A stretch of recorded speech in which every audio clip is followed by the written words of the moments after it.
toujours là. Mais monsieur, c'est que vous n'avez même pas... Ça fait des années, les problèmes sont toujours là. Allez, merci beaucoup. C'est aussi simple que ça. Vous n'avez même pas été capable d'analyser les problèmes seront là, mais nous sommes en train de les régler. Vous savez, c'est trop facile. En fait, ces gens, ce qu'ils ont, moi, ce que j'appelle, ils ont une vision Facebook du Sénégal. Ces gens, c'est qui? Lui. Des gens comme lui. Non, ça, là, vous rentrez. Non, il faut respecter les gens. Monsieur le directeur. Allez, Malal, un chroniqueur. Mais moi, je pense que assez implicitement, le respect dont vous... Respect bi ngay wax. Effectivement, il y a encore koy reprocher, mais il y a encore koy manquer également. Bon, je m'excuse. Oui, mais j'ai accepté. Liñ ci bëgg a wax mooy. On n'a pas besoin d'être technicien pour savoir que Sénégal am na ay problème mu assainissement. C'est-à-dire da ngay dox ci ay poto ngay dox. Il faut habiter Guédiawaye, il faut habiter Gounass, il faut habiter partout, un peu partout, même biir Dakar. C'est-à-dire les gens avant ñuy assainir la ñuy dëkk. C'est-à-dire quelle est la connexion entre le ministère de l'urbanisme, le tel, il n'y a pas de connexion. Et puis quelle est la connexion entre l'ONAS qui s'occupe des ouvrages et l'information climatique? Aduna dafay dox. Il y a une information climatique qui doit être connectée bu war a lëkkaloog effectivement ak ñi nga xamante ne ñooy tabax.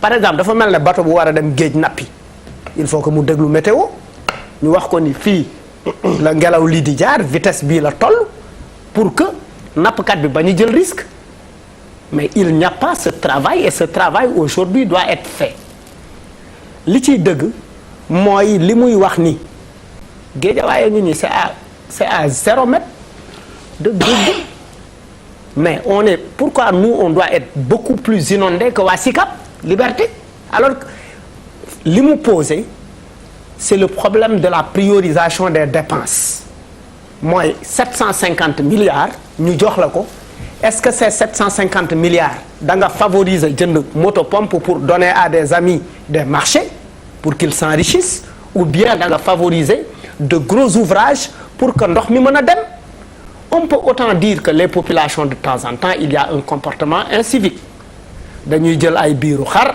dañuy jël ay béjjën dañuy jël lu leen neex bu taw bi jotee ñu ubbi seen foos yi et cetera lu nekk comportement yooyu yëpp mën nañ ko wax et puis aussi apprendre à vivre avec l'eau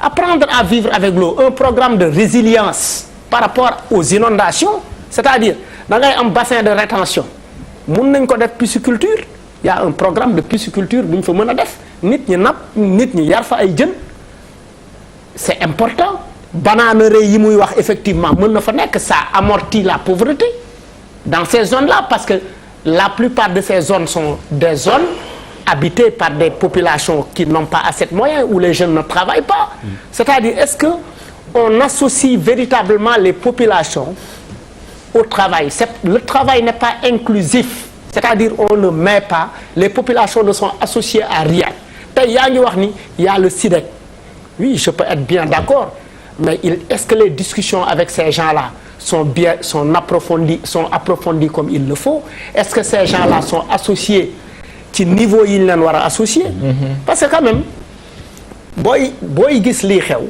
parce que il suffit que mu taw tu ne peux plus bouger sur Dakar tu n'as plus amatoo envie dem fenn c'est le problème est récurrent et c'est au quotidien qu'on le vit